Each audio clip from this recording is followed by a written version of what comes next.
Hey everybody, it's Karl Pierre, and I'm sitting here in Italy posting stories to my Instagram and figured now might be the time to talk about this. I've bought properties in Italy, Brazil, and across the United States, each falling into a specific category for me. Because of this, I get asked this question a lot. Is it a good idea to buy inexpensive houses in places like Italy and Spain, or is it better to just focus on the United States?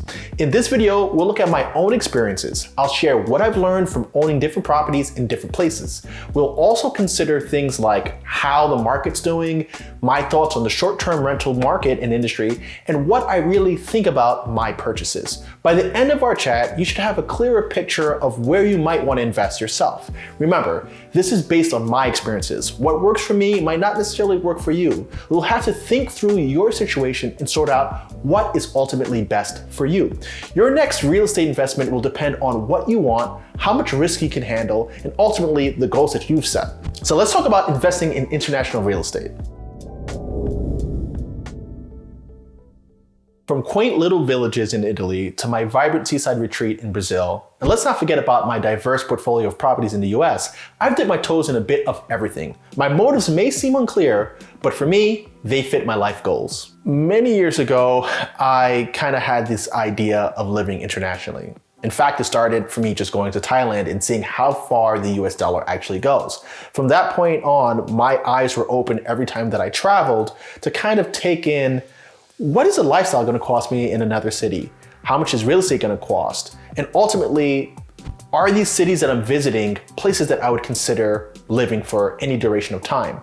And because of that, I started to really think about how would I invest in different places. And one day I got this idea that I want to have 12 different properties throughout the world in different cities and villages that I feel fit me. And my thinking was, I could travel to each one of these properties every single month, change my scenery up, and really enjoy these towns whenever they're at their peak, whether it's festivals, Carnival in Brazil, Christmas in New York City, you name it. I wanted to be at the forefront of what's happening in these different places, enjoying the food, culture, and everything that they have to offer. And that's kind of where it all started. So the first international property that I ever picked up was this house that I'm sitting in here right now in Sicily.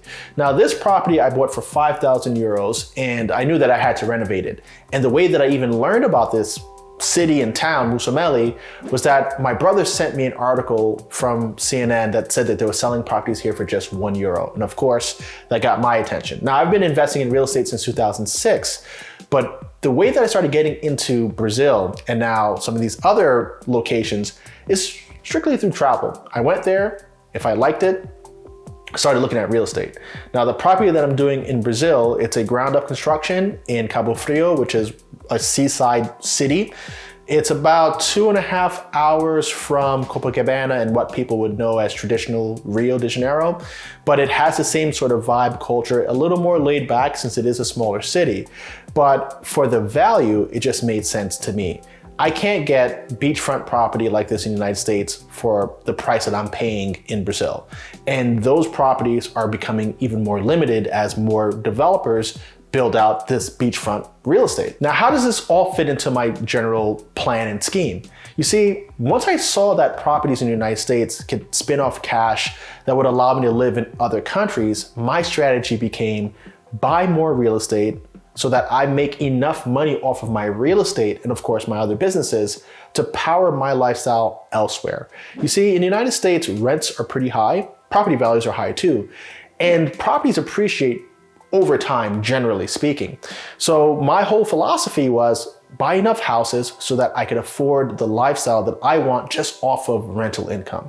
Most of my properties do anywhere from $800 to $2,000 a month in cash flow. It's important for me to keep that cash flow because I know anywhere that I am in the world, $12,000 to $15,000 of cash flow covers my family and is a comfortable lifestyle if I just were to decide to stop doing everything and just maintain these properties. I also generate income from my other businesses, so I've well exceeded the minimum requirements that I need, but I know that these properties could do it. So for those of you who are starting to think about living internationally, you've been watching my channel, you're thinking about going to Italy, Brazil, Colombia, whatever, you should really be looking at the real estate that you can get in the United States and buying properties that can cash flow. These are going to be 2-family homes, 3-family, 4-family, usually multi-family, because single-family homes typically don't do as well.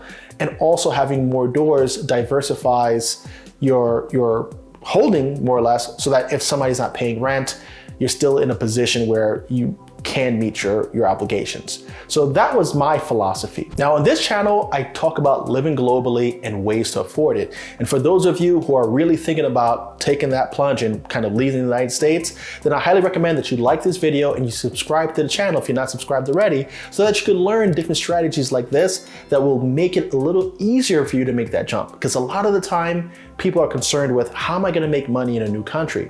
And in countries like Italy and Spain, they offer up visas for long-term residents who can prove that they're generating passive income. And one of the ways that you can prove that is by showing rental income from properties that you own. So think about it. Instead of having difficulty qualifying for residency, there are residency visas that you could get just because you're earning passive income through real estate. Time and time again, I'm asked the same question, and is it a smart move to buy budget-friendly houses in places like Italy and Spain, or should we just keep focused on the United States? There's no black and white answer to this, and the reason why there isn't a black and white answer to this is because it ultimately depends on what your goals are. So when I bought this home, it wasn't thinking about it from an investor standpoint. I bought this home because I thought it would be cool. That's it. That was my thinking. It would be cool to go to Italy, take 2 weeks off, buy a cheap property, document it on my channel, and ultimately have a house that's free and clear in the middle of the Italian countryside. That was my thinking. I never once thought, oh, I can flip this property and turn a profit, or I could rent this out and make a ton of money. I do rent out my properties just to offset the expenses here. And I'm going to be selling this property that I'm sitting in now for about $40,000 to $45,000. That's probably the price that I'm gonna settle on. And it's not because I'm trying to make money, it's just I got 3 properties in this town now. So it just makes sense to liquidate one of them, give somebody else an opportunity to live here who doesn't want to deal with the renovations. It's a pretty cool house. I'll kind of feature a link here or up there that shows you a walkthrough of how this house looks. If you were to rent this out on Airbnb, you're gonna have like a 25% booking ratio at 40 euros a night. So that's only like $300 a month. And if you were to rent this long-term, furnished, you might be able to get $300 to $400 a month for this home. Now, according to the 1% rule, which a lot of real estate investors use, where the asset price, so let's say it's $40,000, you're looking to get at least 1% of that asset price in monthly rental rates. This property could hit that number if it's rented on Airbnb or on that long-term basis, but this isn't really a popular tourist town. So the people who are coming in here are coming in for weddings, maybe visiting family, maybe coming to check out the castle that's here. This isn't the sort of place that people are just kind of like rushing to. So I don't ever advise people buy these cheap homes as investments that are supposed to generate cash flow or appreciate in value. When I'm investing in real estate, I'm looking for cash flow immediately and long-term appreciation, as well as the amortization of my debt. Those are the 3 things that should be happening in every single deal that I pursue if I'm considering it investment grade. My property in Brazil, there's a few things, it's kind of a hybrid. It's lifestyle, plus it has some investor potential. What I mean by that, it's lifestyle in that I got that home for me. I love Brazil. I wanted a footprint there. Brazil's in the southern hemisphere, so while it's winter in the north, it's summer in the south, and I don't like winter. So I bought that property to, again, for the fun of it, to give me an excuse to go there more frequently, and I saw that there was some potential upside. The Italy properties, I never cared about upside. But down in Brazil, I saw that there's limited beachfront property, and that these lots were selling pretty fast in this nice stretch of beach. And I also saw that I would be able to benefit from the exchange rate, because the real had almost reached 6 to 1, where historically it's like 3.5 to 1 to the US dollar. So I was like, man, the currency in Brazil is undervalued. Let me scoop up this property while my money's worth a lot. And then I saw that if I spent $130,000 building and developing this land, buying it and building the home, that the market values for this land was $1 million reais, or like $1,050,000 reais. So what does that mean? If the exchange rate goes even back down to 4 to 1, then that investment is worth 250 US dollars. At current prices where it's like 4.8, let's just call it 5 to 1, that property would be worth $200,000. So my $130,000 spend is spinning off about 50% profit for me if I were to decide to sell. Now, these same properties could rent for about $100 a night on Airbnb with about a 60% occupancy rate. So for me, I see that there's upside in what I could resell the home for. The land is limited, so land value should go up over time. It could do well as an Airbnb because it's on the beach, near Rio de Janeiro, in its own city, doing $100 a night. It checked a lot of boxes for me. If it doesn't fit your investment criteria, you can't turn around calling it an investment. These properties in Italy, in Musamelli specifically, I don't consider them investments. Even though values are going up here now, there's more Americans, more English, more people internationally buying properties here, so prices are going up. I never ever looked at this as an investment because it didn't meet my criteria. All of these things you should certainly consider, and I teach these things from time to time on my channel or even in my course, Killing the American Dream. That course covers how to invest in real estate in the United States. And the same rules that apply to the United States can be extrapolated anywhere else in the world when it comes to really thinking about values, how are values determined, how you could kind of design your strategy around price, value, and what the market is currently commanding. So if you're interested in learning how to invest in real estate, just in general, whether it's internationally or in the United States, I highly recommend checking out that course, Killing the American Dream. And for some of you guys, I do invest alongside my students so that they get one-on-one coaching from me. They get to put their money to work alongside my money, and we all reap the benefits. Not only do you learn, but you also get to earn some money so that you are reinforcing that investor's bug. Now let's talk about the pulse of the market. My take on short-term rentals and the hard truth about the markets that I've ventured into. You see, every market is going to be different. Again, using Musamelli as the market that I'm currently in, this town is a historically shrinking town. It's in rural Italy, and Italy's population is shrinking. Because of that is why they came out with the €1 program, just to grab attention and bring new bodies here. They need people just population-wise, they need people paying taxes, they need people creating businesses. That's really not a good sign for a growing and strong market. But whenever you're going into a new market, you want to look for those things. Is the population on the increase or decrease? Are more businesses coming or leaving? Is the government doing anything to incentivize ownership here? All of these things could push the market up. And the only thing driving market price is supply and demand. Right now in Musamelli, there is high supply and not so much demand, but the demand is increasing. So what is happening to property values? They're going a little bit up. As values go up, rental prices go up. As demand for rentals go up, rental prices go up. So you always want to be looking at that when you're analyzing a specific market. Now, another thing that I want to touch on is short-term rentals. Airbnb as a side hustle or as a business has really gotten a lot of traction, over the past, I would say 3 years or so.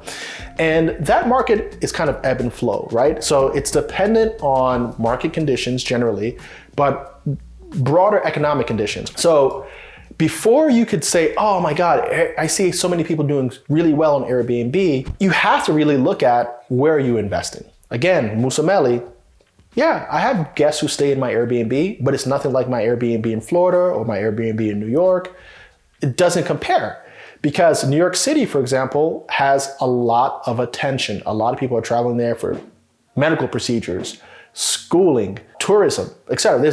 It's always packed, without question. Florida, I have a high season and I have a low season. Summertime is low season. Why? Because of hurricanes, thunderstorms, the seaweed that kind of arrives on our beach in the summertime. All that hurts my booking ratios. So if you're thinking about Airbnb, you need to do your research. You can use apps like AirDNA, which gives you the occupancy rates, the average price per rental, what sort of properties do better than others. Because if not, you're just kind of gambling, right? Everything about investing is about assessing the risk in advance, doing your research, understanding the market, and finding the opportunity. It's not just, hey, this property is cheap, and what I can afford and I believe I can make money on Airbnb. No, just because you believe something doesn't mean it's gonna happen. You need evidence to support that belief system. So if you're going to be investing in Spain or any cheap property and you're thinking about Airbnb, use AirDNA, research that area, see what you could actually make. Because it may not be profitable, but at least it covers your taxes, maybe your water bill. Like that's usually what happens with this property. My month-to-month expenses get covered by my Airbnb rentals. And that's about it. So it's not hurting my pockets to hold these properties, but it's not making me money either. Remember, the purpose here is to give you a clearer view of where you might want to cast your net. These are just my experiences and my perspectives. Your path could be totally different. Even though I'm a teacher here on YouTube and I am successful at what I do, my word isn't the end-all be-all. So you have to ultimately first get your criteria down and really analyze yourself. What are you trying to do with this? Is this for you? Is it just for fun? Is it to make money? How much money do you want to make? How much are you willing to lose in this endeavor? And what happens if you lose it? Are you putting your whole family at risk? Are you bankrupting yourself? What happens in the worst case scenario? This is something that I learned from trading stocks. You have to set your loss from them even before you enter the trade. You need to say, hey, if this doesn't go the way that I expect it to go, what am I gonna lose here? And what am I willing to lose? And you have to be comfortable with that number. So all these things kind of fit into your broader strategy. And again, these are things that I teach in detail if you need that sort of help. Before you pull the trigger on your next purchase, make sure that you catch this video where I take you on a tour of some ridiculously affordable properties in Europe. You'll be amazed at how cheap things are, and you don't wanna miss it.